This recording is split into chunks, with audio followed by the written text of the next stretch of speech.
Buenos días, región. Rápidamente les comento cómo se encuentra nuestra ciudad capital de la región de Magallanes, Punta Arenas. Nos vamos al domo 360. Punta Arenas presenta en estos instantes las siguientes condiciones meteorológicas. Cielos parcialmente nublados, la temperatura actual es de 11 grados con sensación térmica de 6. Bajó un poquito la sensación térmica, 11 grados de temperatura, 6 de sensación térmica. La velocidad del viento en promedio alcanza 21 km por hora. Del porcentaje de humedad, un 66%. Así está Punta Arenas en esta mañana de día viernes. Puerto Williams, según nos indica AccuWeather.com, presenta cielos parcialmente despejados. La temperatura actual es de 12 grados con sensación térmica de 7. La velocidad del viento alcanza 20 km por hora en dirección hacia el suroeste y el porcentaje de humedad es de un 61%. ¿Estará así allá en Puerto Williams? Lo vamos a preguntar a nuestro siguiente invitado, porque vía Zoom vamos a conversar como todos los días viernes junto con el economista Manuel José Correa Silva. ¿Cómo está? Muy buenos días. Nos recibe y en esta mañana en audio e imagen. ¿Cómo están las condiciones allá en Puerto Williams? Hola Christopher, sí, aquí en Puerto Williams, sí, las condiciones son bastante similares, tiempo parcial, en general con brisa, no, es que el tiempo se ha comportado bastante bien dentro de todo acá en Puerto Williams. Ayer fue un lindo día, en la tarde salió viento, pero en general era como para estar en polera, bien caluroso. Hay un tema, un potencial allá en Williams por explotar respecto a este tema de turismo, y a eso sumado cuando hay buen tiempo allá, sin lugar a dudas que debe cambiar totalmente en panorama en Williams cuando hay buen tiempo, así como también debe volverse muy desafiante y otra experiencia Williams con condiciones más adversas, con lluvia o con nieve. Es un tema también como a considerar, ¿no? En este, como que de lo que quedó enganchado a la conversación anterior, las potencialidades de Puerto Williams, el tema de Williams y las condiciones climáticas, igual es como un tema interesante, ¿no? Sí, por supuesto. Bueno, a ver, la condición climática te va a afectar en todo y es un factor como de seguridad a considerar enormemente. Aquí, yo en este minuto me encuentro en el Club de Yates Micalvi de la Armada y rodeado de veleros por todos lados. Y bueno, tienes que tener las condiciones adecuadas. Y sobre todo el viento es lo que te puede hacer una navegación que sea muy complicada, incluso hasta riesgosa. Entonces por eso, por ejemplo, navegar en estas zonas se necesita siempre gente avezada, preparada, con conocimiento de estos lugares. Es fácil, de repente puedes estar en un momento que está bonito, que tú crees que está todo calmo, que está bastante estable el tiempo, pero te viene un nubarrón en cosa de minutos y cambió totalmente la circunstancia. Lo mismo sucede, por ejemplo, para el trekking de los Dientes de Navarino. Yo lo he hecho en su oportunidad, los Dientes de Navarino, y en general me tocó buen tiempo, pero la primera noche acampando ahí por el Paso Australia, o sea, de los puntos más altos dentro del trekking, bueno, en la noche tuvimos hasta 12 grados bajo cero, con una nevazón, ventisca. Entonces, si tú no estás bien preparado, no estás con el equipamiento adecuado, lo puedes pasar muy mal, muy mal. De hecho, el recorrido, fuimos como los segundos en esa temporada, estoy hablando ya hace casi 2 años atrás, 1 año y medio atrás, fuimos los segundos, pero después vino un grupo de alemanes y tuvieron un accidente y tuvimos que hacer toda una operación de rescate en la cual yo participé también activamente. Son las 10 de la mañana con 43 minutos y hay parte de lo que había quedado la vez anterior cuando conversamos de Puerto Williams, sus potencialidades, desde lo naviero, infraestructura, turismo, los cruceros, temas que sin lugar a dudas iremos desarrollando igual durante las próximas conversaciones sobre Puerto Williams, su desarrollo, la diversificación también de sus potencialidades. Pero bueno, aprovechando los minutos, un tema que sin lugar a dudas queremos aprovechar de conversar con usted, ir analizándolo, desmenuzándolo para así decirlo, con tanto tecnicismo, tantos porcentajes, y ha estado marcando la agenda en las últimas horas, tanto a nivel político, opinión pública, social también, reforma de pensiones. ¿Qué opinión tiene respecto a que se haya aprobado esta reforma? O muchos opositores, detractores de la forma, decían que era una pésima idea, que no era la forma, que se puede haber hecho mejor. ¿Qué opinión tiene usted respecto a esta reforma de pensiones que ya se aprobó y junto con eso lo que viene para adelante en su implementación, su aplicación? Sí, bueno, yo lo dije, ¿no es cierto?, en programas anteriores, Christopher, ahí justamente contigo, que no se podía avanzar en ningún metro en reparto, ¿ya? Mira, los elementos como el sistema de reparto, que sabemos que son totalmente fracasados y qué sé yo, que es en definitiva las personas que están trabajando hoy están pagando como pensiones de los que están jubilados hoy también. Eso era lo que yo llamaba a los parlamentarios de la región en no avanzar ni un centímetro. Hay un elemento de reparto, pero que quedó muy menor. Y yo creo que, recogiendo incluso las palabras de Evelyn Matei, que obviamente que finalmente se cuadra con Chile Vamos, y también las palabras de muchos parlamentarios, de muchos sectores, no solamente en la derecha, de que seguramente van a quedar algunas mejoras para el próximo gobierno, ¿ya? Entonces, tiene algunos elementos positivos. A ver, como convencimiento de que es necesaria una reforma en el sistema de pensiones, sí, absolutamente. El tema del cómo. Y aquí yo comparto finalmente y aplaudo que Cristian Matheson y de Alejandro Kuzanovich, que votaron en contra. Yo creo que esta tenía que haberse mejorado un poco más, pero el apuro de la agenda política, presidente y en general muchos de los políticos, era poder zanjar esto antes de irse de vacaciones, porque después lo que pasa ahora es que empieza la carrera presidencial y parlamentaria, ¿no? Entonces no querían este tema para marzo, porque obviamente ya estaba el riesgo de politizarse aún más y usarlo como monedita de cambio para las mismas elecciones. Bueno, esas son las condiciones, es el contexto. Yo creo que hay un par de elementos que son rescatables. Yo creo que el elemento más rescatable que tiene esta reforma de pensiones es que profundizamos o agrandamos, o sea, al aumentar la contribución, ya lo hacemos en capitalización individual. Entonces esa era acuérdate que los del gobierno, toda la izquierda, hace un par de años lo que apostaba era eliminar la AFP y eliminar el sistema de capitalización individual, que era una locura. Simplemente, bueno, ya sabemos que esta gente no tiene ningún dedo para el piano, pero los que sabemos un poquito de matemática, de economía, de finanzas, sabemos que justamente la piedra basal para hacer un sistema de pensiones sustentable es el sistema de capitalización individual, y ese al menos del 10% que hoy tiene crece al 14,5%. Después tenemos los puntos discutibles, cuáles son el sistema de préstamo que se da, que en definitiva para mí es como en parte una expropiación de tu mismo ahorro. A mí no me gustaba ese sistema de préstamo que con una promesa, ¿no es cierto?, que en unos años más, décadas más, se te va a devolver a qué tasa. Lo que están haciendo en definitiva es que hoy en día a la gente la van también a obligar porque va a ser un bono soberano. Entonces tú vas a ser un inversionista, un ahorrante, porque vas a tener un bono soberano, pero tú sabes que hoy en día, como se dice, los bonos del gobierno en un país que está al borde del sobreendeudamiento,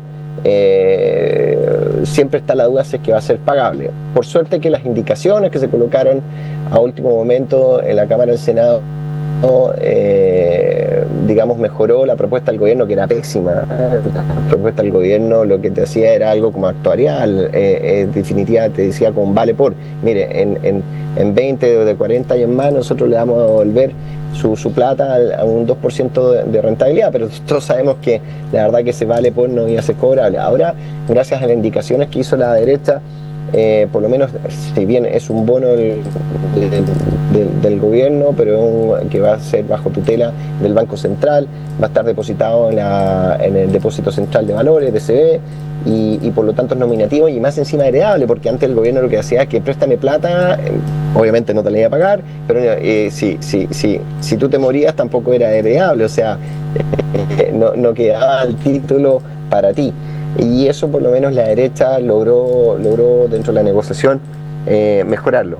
Así que hay otros elementos también que no me gustan a mí, que es la licitación de los afiliados, porque dentro de unos 29 meses hay que acordarse que también la implementación de esta reforma va a tomar tiempo, incluso más de 2 años. Incluso respecto de cómo va a ser el aumento de la contribución, va a tomar, digamos, una década. Entonces es paulatina. Pero la licitación de afiliados del 10% de la cartera, que es decir, oye, yo puedo estar en Provida, yo soy cotizante de hecho en Provida, y puede ser que en esta forma aleatoria, en casi 3 años más, se haga esta licitación y me saquen de Provida y me pongan en este fondo que se lo lleve otra AFP u otra entidad. Y yo tenga que estar atento porque yo estoy contento, por ejemplo, estando en Provida y tenga que hacer la gestión para que me saquen de ahí y yo volver a Provida. Entonces ese es un tema que a mí no me gusta, porque están como manoseando tu misma plata. Hay otros temas que son los fondos generacionales, que hoy en día nosotros tenemos multifondos, ¿no es cierto?, del A, B, C, D, E, y en definitiva uno es el que elige qué riesgo asume en términos de su ahorro. Pero ahora no, eso te lo quitan y van a generar, ¿no es cierto?, estos fondos que son por edad, en unos tramos creo que son de 5 años, o sea, el que tiene 35 a 40 años es un fondo, el de 40 a 45 años otro fondo, y se supone que a medida que tú vas como envejeciendo, tienes más edad, estás en un fondo con menor, entre comillas, riesgo, ¿no?, menor variabilidad. Pero eso también es como si fuese una expropiación, porque yo, por ejemplo, soy economista, ¿ya? Yo tengo 49 años y hoy en día estoy en el fondo B, ¿ya? Un fondo B que tiene una alta composición de variables y una menor composición de activos fijos. Entonces estoy apostando, digamos, a cierta rentabilidad en el tiempo.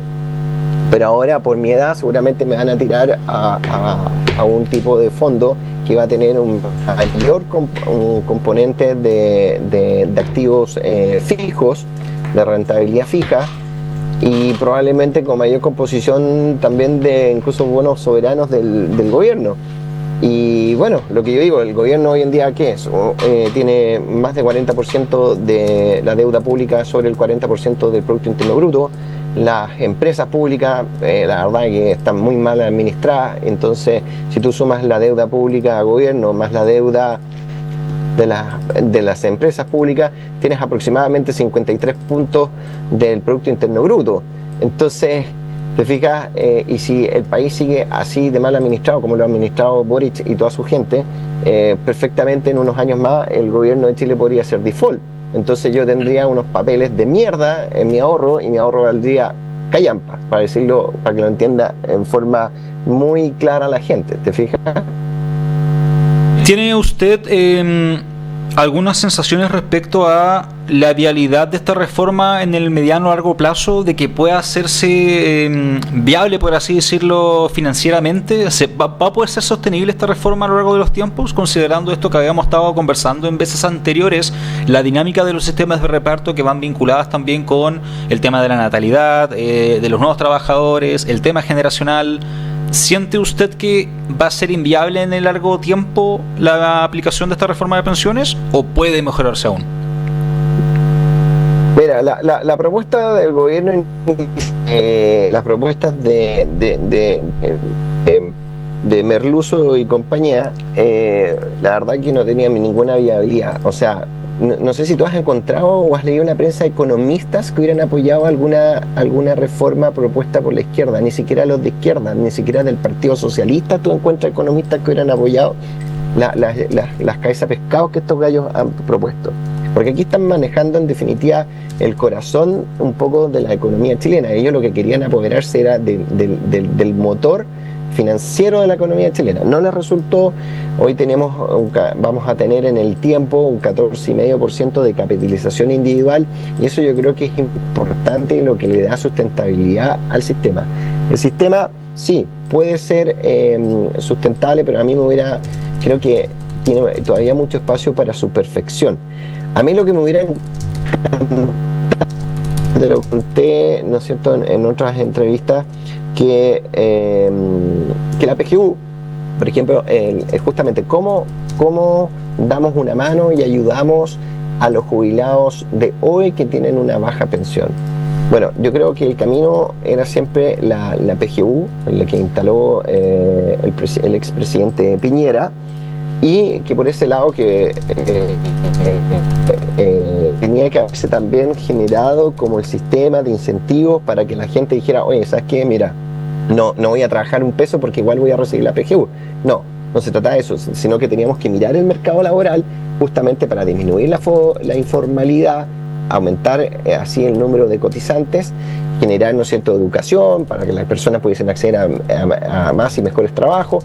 Eso, por ejemplo, en esta reforma, la actual reforma de pensiones no está incluida, no se hace cargo de nada sobre educación financiera realmente o de justamente de perfeccionar el mercado laboral. Entonces esa es una tremenda idea. Yo decía, hagamos de la PGU el financiamiento para la gente hoy, pero que tuviese una convergencia de la PGU, que tuviese, como se dice, un techo, porque si no esto termina siendo un saco roto, y por ahí fuese el fortalecimiento del pilar solidario, que no viniese por los aportes de los mismos trabajadores o de la empresa, porque se dice ya, la empresa va a ser asume el costo de esto, pero que finalmente, y vimos estudios del gobierno, decía que al menos 100.000 personas probablemente van a perder el trabajo en esta reforma.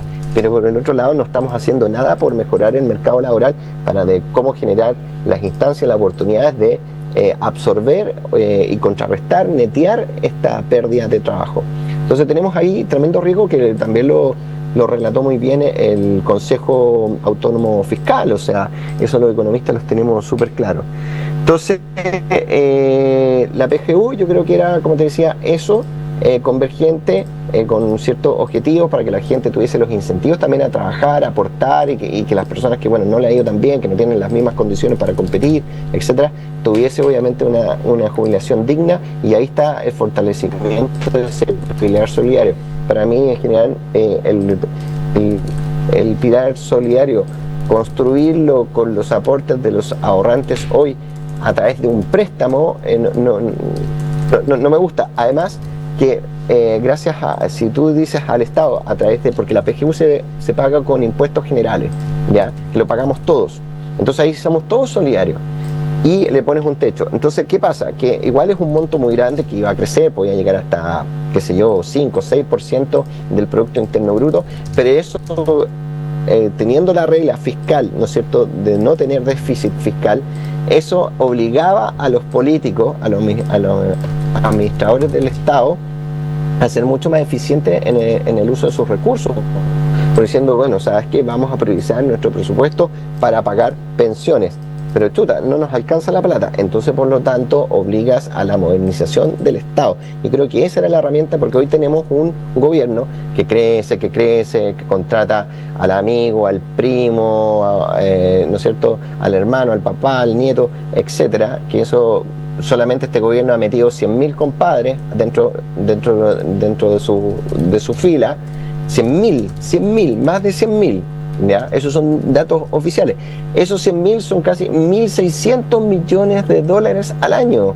O sea, mira, ahórrate toda esa grasa, ¿ya? Y ya tienes 1.600 millones de dólares para poder pasarle directamente, por ejemplo, a los jubilados. Entonces, eso es donde a mí me hubiera gustado trabajar. Entonces, por eso aplaudo también a los parlamentarios que en minoría rechazaron esta reforma. Ahora, raya para la suma, para no ser tan negativo, creo que aquí, si bien el gobierno, por un lado, logra algo, porque no ha logrado nada en estos años, ¿ya? Ojalá, nos queda un año. Tú vas a un comercio, a un restaurante, Y uno le pregunta, oye, ¿cómo le ha ido? Mire, bueno, ahora estamos en verano, qué sé yo, se ha activado con los turistas, pero en general durante el año bastante mal, pero bueno, queda un año, ya después las cosas van a mejorar. La esperanza de Chile es que estos gallos se vayan, ¿ya? Entonces, como te decía, tenemos pega también por delante. Yo creo que el tema de pensiones va a estar ahí, pero si bien se anota en el poroto como que Boric sacó la reforma de pensión adelante, aquí tiene una derrota ideológica tremenda, porque si en algo creció, en algo que se consolidó, y en esto comparto las palabras de José Piñera, se consolidó la capitalización individual, que eso es la piedra basal que lo que había que realmente que cuidar, porque es el motor de cómo se pueden construir las pensiones en Chile. 10:59, usted sabe que nos está pillando el tiempo en radio y televisión, pero quiero preguntarle también respecto a este tema de gestos y señales políticas. Damián, rápidamente al monitor interno, esto se lo he publicado en la madrugada del día de hoy en nuestro portal web, en la parte de noticias nacionales. Están sembrando el terror, dijo Evelyn Matei, quien celebra la aprobación de reformas de pensiones y responde a críticas opositoras al proyecto. ¿Qué sensación tiene usted respecto a estos gestos políticos, estas señales, considerando el bloque, por así decirlo, la derecha o Chile Vamos? ¿Faltó un poquito más de muñequeo político, por así decirlo? ¿Corresponde a una estrategia eleccionaria? ¿Se ha debilitado la derecha a nivel nacional? ¿Qué opinión tiene? O sea, indudablemente, y no podemos tapar el sol con un dedo, esto que ha pasado igual dividió las aguas en la derecha, ¿ya? Tenemos hoy en día, digamos, como 3 precandidatos, que es Evelyn Matei, José Antonio Kast y Johannes Kaiser en el sector, digamos. Se pudiesen sumar otros, pero ahí la derecha, justamente por las razones que yo te he dado, no estaba a favor estaba a favor de reformar, pero no con estos elementos que te digo que son bastante discutibles. Evelyn Matei, si bien no lo aparece en ese titular que tú colocaste, también lo dijo: mira, aquí hay cosas que son mejorables y que seguramente se van a tener que ver en el próximo gobierno. Entonces, en una entrevista también ella señala que seguramente va a tener, si es que ella llega a ser presidente del país, va a tener que hacerse cargo justamente de perfeccionar elementos que no quedaron bien establecidos, y que, porque esta reforma, si bien viene discutiéndose 2 años, finalmente salió como muy presionada y muy apurada. El senador Alejandro Kuzanovich lo dijo, que hubiera preferido terminar la discusión, continuarla en marzo. Yo por mí lo hubiera dejado todos trabajando en febrero sin vacaciones y que terminaran la cuestión rapidito, pero bueno, parece que todos querían salir de vacaciones. Son las 11 de la mañana con 2 minutos. Desde Puerto Williams, vía Zoom, conversamos junto con el economista Manuel José Correa Silva. Hicimos un análisis, un desglose de lo que ha estado pasando en las últimas horas a nivel político, comunicacional y de análisis también de la reforma de pensiones. Un abrazo inmenso a la distancia acá desde Punta Arenas. Muchas gracias por esta posibilidad de conversar nuevamente a través vía Zoom. Y bueno, nos estaremos reencontrando en la temporada 2025, una vez en marzo, ya cuando vuelva acá el equipo en la mañana, para ir conversando estos temas de economía, lo político, cómo se va vinculando también a estos temas, los tecnicismos, aprovechar de lo que como hemos conversado muchas veces, aterrizar estas siglas, estos porcentajes, estas palabras a veces tan complejas del mundo económico desde lo técnico, para poder hacerlo entender desde el día a día o desde las situaciones más concretas para las personas. Así que muchas gracias, Manuel José Correa, por esta conversación. Un abrazo inmenso desde Punta Arenas. Gracias, Christopher, un saludo a todos, y siempre la invitación, magallánico que uno es, pero también a la gente y los propios magallánicos que vengan a conocer esta zona de Puerto Williams, que la mayoría no conoce, pero es muy linda. De esta forma hemos profesionalizado este bloque en el Buenos Días Región. Podrá ver después la nota en nuestro sitio web y en nuestras diversas plataformas. Pausa, ya volvemos.